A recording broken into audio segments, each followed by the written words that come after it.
So yesterday I did a video showing the grow light setup that I've got in my garage workshop, and that is ideal for cool weather crops.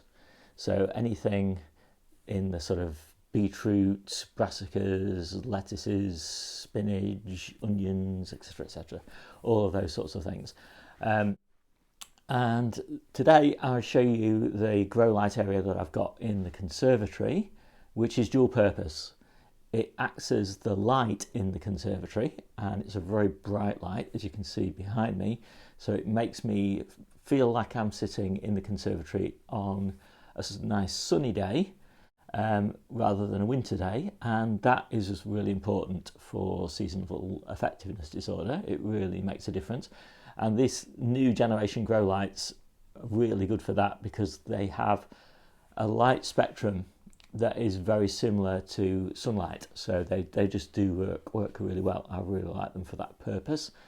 Anyway, the conservatory growing environment is very different from the garage. The garage is cool and very bright, so it's great for starting seedlings to make sure there's no legginess at all. And they put on some good leaf growth. Now, when the leaf growth is sort of covering the module just about, that's the time when I will normally bring them in here. Now, normally that takes 2 weeks. So they've been in there for 2 weeks. They come in here for another week, and that makes my 4 weeks. So a week to germinate, 2 weeks to grow on under cool conditions, very bright, and then a week, maybe 2 weeks, depending on the crop, to grow on with more warmth but less light. And that's important because if there's too much warmth and not enough light, then they just grow really leggy. And I can keep an eye on them in here, better eye on them than I can in there. And obviously then when they start actively growing, they need more watering. You need to watch out for pests and things like that. So it's really nice to have them in here in the conservatory. The conservatory grow lights are attached to a thermometer. So if the temperature in here gets above about 75 degrees, then in winter, then that means the sun's out, and therefore these grow lights switch off. So they're only on when it's cloudy. The general point is that this works as a kind of production line. So you can see I can get 2 batches of seeds out of the every month out of the garage grow lights, and then they come in here. I get another 2 batches of seeds out of here, and then they go to the polytunnel. They harden off in the polytunnel for about a week, and then they get planted out in the cold frames and the low tunnels at this time of year. So there's no real hardening off outside or anything like that goes on. Yeah, and so that's my production line. So I can get a lot of stuff flowing through here. Now, so obviously some things don't get planted out in that sort of 4-week time window. So that is great for things like lettuces and spinach and things like that. But onions take a little bit longer, for example. They'll just sit in the polytunnel for longer. Things like winter squash, they take a bit longer. Again, they'll sit in the polytunnel for that extra time. Peppers, tomatoes, cucumbers, and those sorts of things, they take quite a lot longer.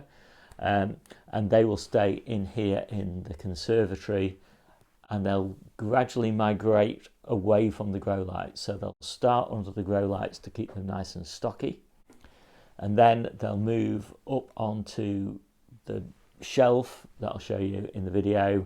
That's very high light levels, nice and warm, not quite as high light as the grow lights or the windowsill, etc. Basically, as plants mature, they can cope with lower light levels and higher heat levels because they've just got more leaf area to allow them to manage things themselves.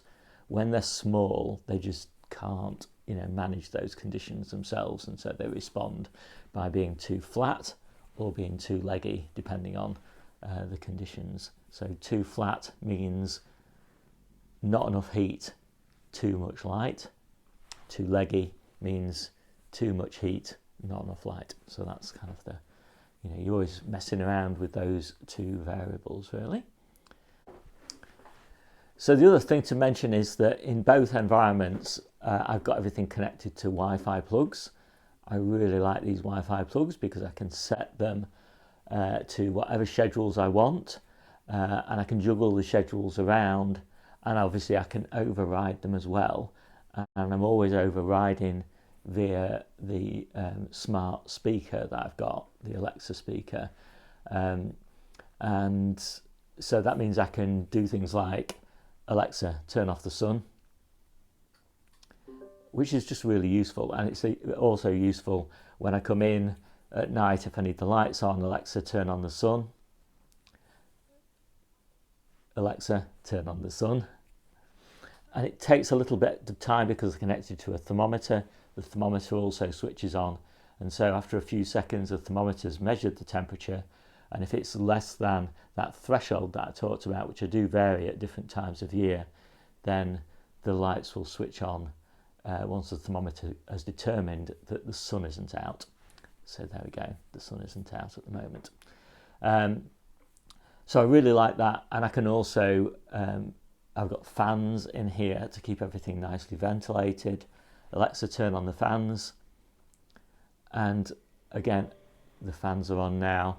And I really like that. But those fans are really annoying if I'm sitting in here and I want to read or something like that, or want to watch TV. So I can just, Alexa, turn off the fans. And so that works really nicely. Also, of course, I can do those overrides whenever I'm out and about, anywhere in the world really, on the phone. And that's really great because, if I think it's going to be a cloudy day, I'll have everything off. And then if the sun comes out and I'm out cycling, I can just switch everything on again. And as I said, I can override all the schedules.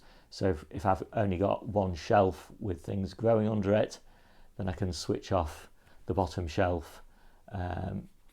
It's just really great. It's really flexible. Obviously, it costs a bit of money. But, I'm in the fortunate position that I make enough money on YouTube to put a bit of money back into my growing environment, probably a little bit more than most people would be able to justify. But then it's nice to show people the options of all these different sort of permutations and combinations. So I think it's a worthwhile investment for me because I'm investing back in my YouTube channel. Anyway, my name's Steve. This is the Seaside Allotment channel, and I'll see you soon.